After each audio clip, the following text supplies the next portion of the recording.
वैराग्य साम्राज्यद पूजनाभ्यां नमो नमः श्री गुरुपादुकाभ्यां नमो नमः Shri गुरुपादुकाभ्यां।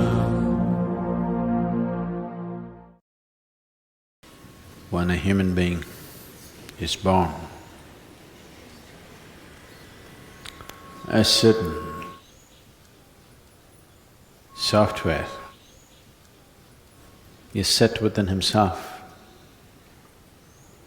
which is a combination of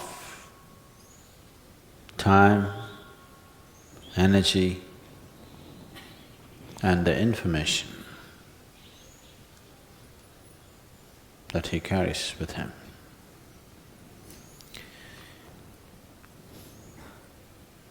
These three together will determine various aspects of life. These three together will even determine how long a human being lives and how he lives. So if this is so, is this all predetermined?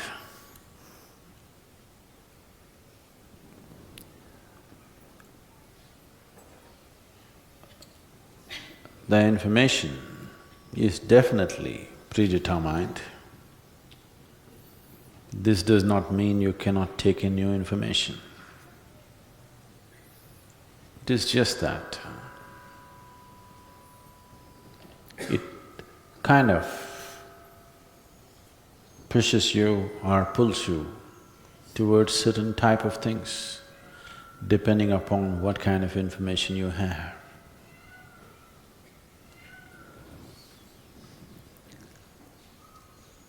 But this does not stop you from taking in fresh information today, this moment. Energy is allotted for different aspects of life. This information that we were talking about, the whole heap of information, is referred to as sanchita or sanchita karma. The allotted information which must be handled, which is more urgent, express and a little more compulsive than the rest of it. This information that you have is from elsewhere, what life has gathered.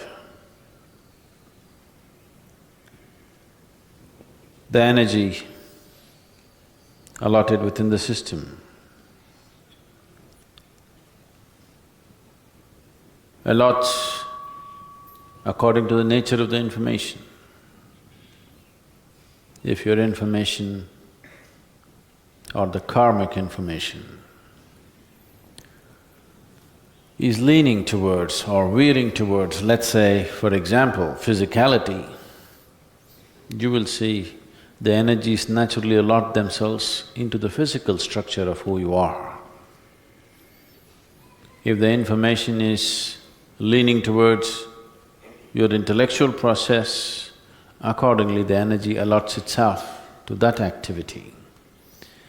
If the information is very emotional, energy allots itself to that dimension.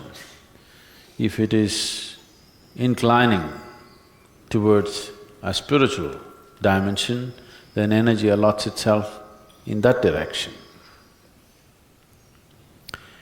This allotment is happening by natural tendencies, but this does not mean one cannot reallocate. One can reallocate, but if you simply go by your tendencies, yes, life is predetermined. If you are 100% a slave of your tendencies, life is predetermined, very easily we can predict what will happen. Reallocation of energy, how we manage our energies, in which direction we focus on energies, do we enhance it or do we deplete it? These things are very much in our hands. But the third dimension which is an important composite of one's life, is the time. Time ticking away all the time. You can't slow it down, you can't hasten it. You can conserve your energy, you can throw your energy around, you can develop it, you can make it phenomenally big or insipid, but time going away. So this time has its own intelligence and it flows according to certain parameters of karmic information and the energy allotment that's available in one's system. So can't we do anything about it? We can, but that is a much more elusive dimension of life than the other two. The other two are much easier to manage and manifest in one's life. Generating energy and using it the way you want. Not allowing your tendencies to determine the nature of your thought and emotion and activity is much, much easier than taking charge of time. Even the Adiyogi took charge of time only when he was in certain states. When he was in such states, we refer to him as Kala Bhairava, that he took charge of time. Time determines the nature or the duration of one's life and death. Both life and death are within the ambit of time. So time, one who has mastery over time has mastery over life and death. One who has mastery over his energies has absolute mastery over his life, but not over his death.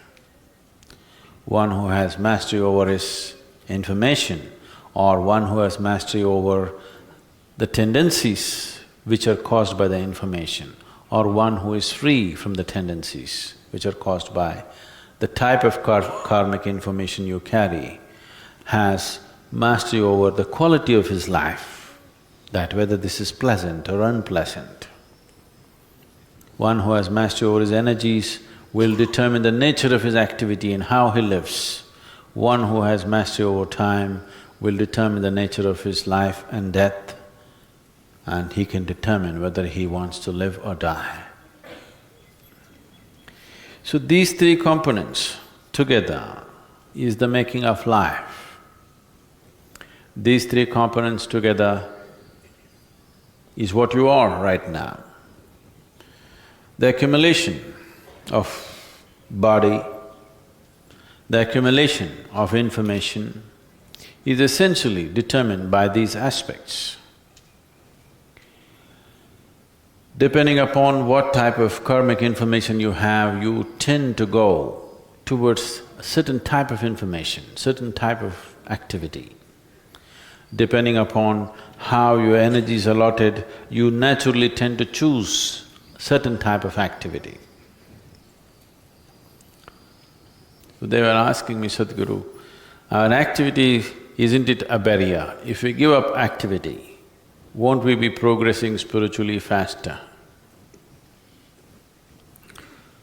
If you can give up all levels of activity, yes, for sure. Giving up activity, all levels of activity includes food and going to the toilet and what happens in your mind. Nice karma is the best karma. That means no activity, everything is at standstill.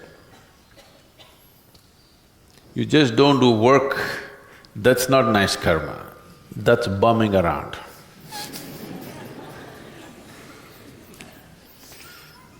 That's a bad karma. If you can simply close your eyes and sit here for days on end,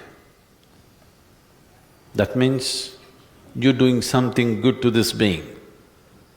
You stopped everything and just sit here, that means you're doing something absolutely wonderful to this being. then we are fine with you. If you're doing something great to yourself, we are fine with you. If you can't do that, you must be doing something useful to 10 people around you. If you can't do that also, then you must just learn to listen to what other people say. Either you must be useful to yourself or to a few people around you. If you can't do both, what's the point of living, I'm asking? So you cannot do absolutely this and absolutely that, so little bit of closing the eyes, little bit of activity. Not little Sadhguru whole day, that's what I call as little.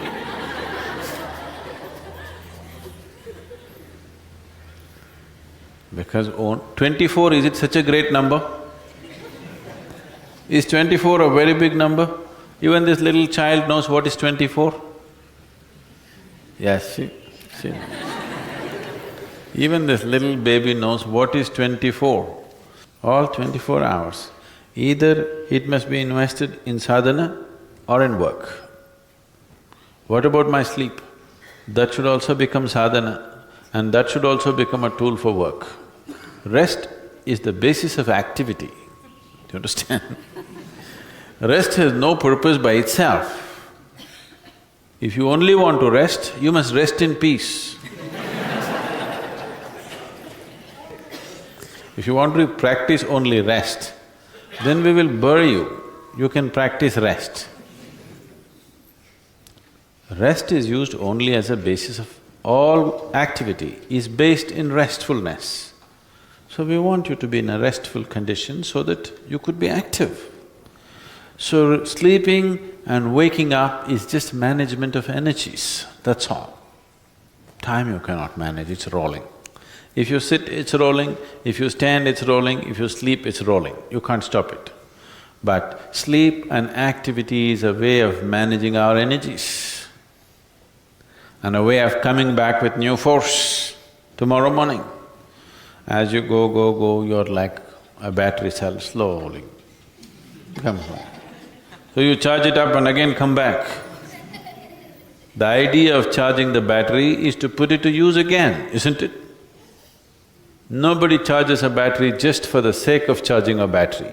You charge the battery because you want to use it. So, if one not intellectually understands, if one grasps these three dimensions within yourself, that you are a combination of time, energies and information, if you can conduct these three things, if you can conduct all these three things effectively, then you're free in every way. In every way. That's liberation, that's mukti. If you can conduct all these three things consciously, you are 100% free. If you just conduct your information consciously and you can manage it well, you are 33% free, you still don't have passing mark. If you manage your energies well and also information well, you are 66%, all right, you're doing okay. But if you manage all the three, then you're free. उतरे मुझ में याद योगी।